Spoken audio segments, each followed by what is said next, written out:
The cool thing is if we're doing, oopsie daisy, if we're doing just 2 veneers, it just makes life very easy. As soon as the glue gets onto the veneers, they will warp and twist and buckle and move around on you and probably cause some frustration. It's easier to do 2 because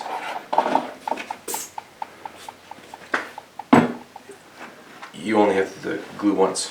So grab the stick. There's a stick for you. I'll get you another one, Evan. Just smear. And I'm going to be fairly careful to not make too much of a mess. But if you take note, I have approximately twice as much glue as I need. And the idea is to spread it evenly, and then I'll take my veneer that I will see. I will call it the outer veneer. The inner veneer will be the one that is sandwiched in between, and the outer veneer is the one that you will see when you look inside the sound hole. So I'm just going to make sure that I have glue spread all the way to the block.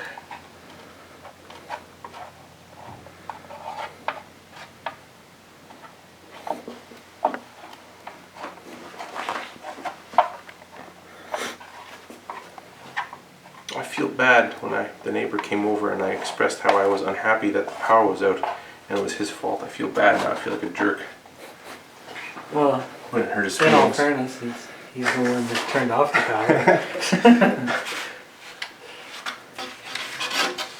So now, oh shucks, that was close. This is the one. Howdy, partner. Hello. How's it going? Good. You guys? Oh, very well, thank you. We're just gluing. So now I'm going to spread all this tension all along here. We're laminating sides right now. Yeah, I'm not gonna watch for a bit. Yeah, sit around. I can't do anything other than this. As soon as I get the glue on, I got about a 6-minute working time where everything has to get put in place and clamped. So there we go. So now I've got a reasonable amount of glue on this guy, and I'll take my glue application stick wherever it is that I put it. I'll just see if I can smear this nice and evenly. Now you want to do it quickly, because if you take too long, you'll get air pockets or bubbles or spots where there's not very much glue. And oh, one of the glow sticks is breaking finally. So I'll just add a little more glue to this one in a bit. So this one, let's put to the side like that. Another thing you can do is you can put this one in and you can take it out and flip it over. It's also just fine. Depends on what kind of mood you're in. So that's good. And then I'm going to put a little bit more glue here. And a little more glue here. Any dry spots? I don't want any dry spots. That's plenty. That's fine. But you want to keep this veneer as clean as you can. You also want to keep your toe block and your end blocks as clean as you can, because they look nicer if there's no glue on them.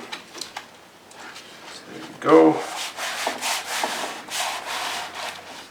And then I'm going to slide it over so it's nice and square, nice and even. I'm going to grab a blue cloth, a little bit of water, and just see if I can sop up some of that moisture.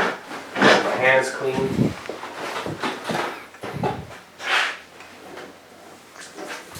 So you got all the fancy wires all hooked up?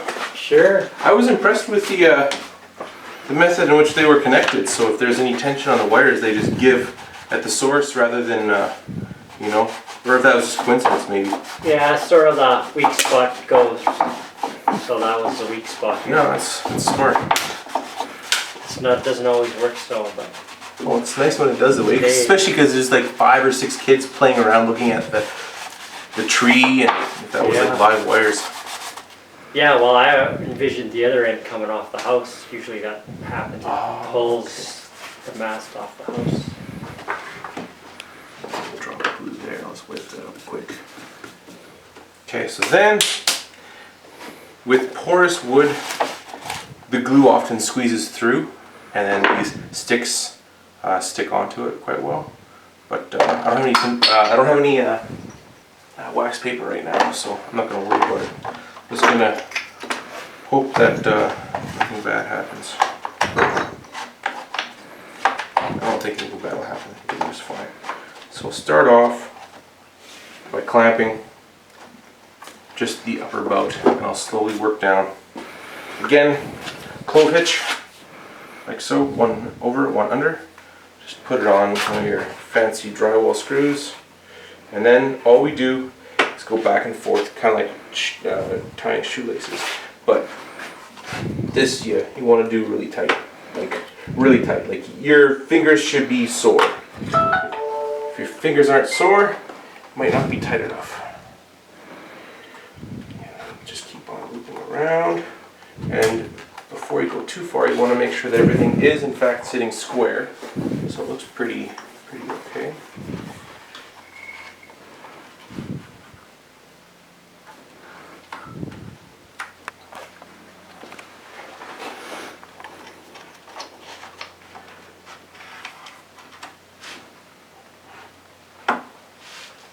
The other thing to be careful of is if you pull really hard, you're not too careful with the positioning of everything, you can pull your mold right off the bench.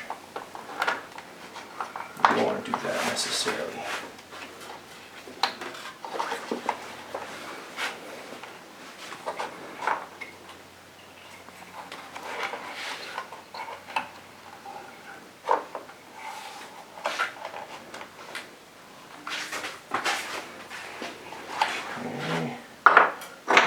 These medium knife ones for now.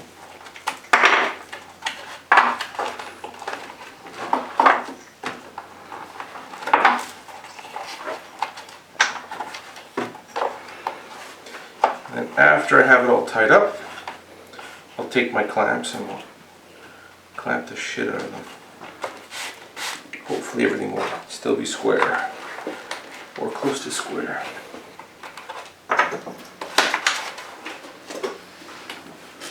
The waist is something you also want to pull nice and tight. But this is what's going to give your guitar that nice fluid and symmetrical appearance from the outside, by having these carefully and tightly drawn to the form.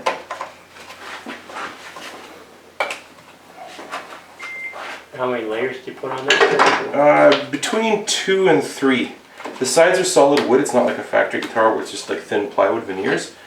But put a couple veneers on the inside just to add a little extra rigidity.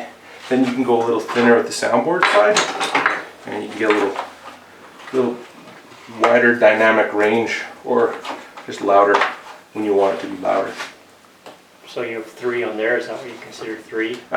2, like one side, and then 2 veneers on this one. So because the sides are about 70 thousandths of an inch, and the veneers are like 15 thousandths of an inch. So like structurally, they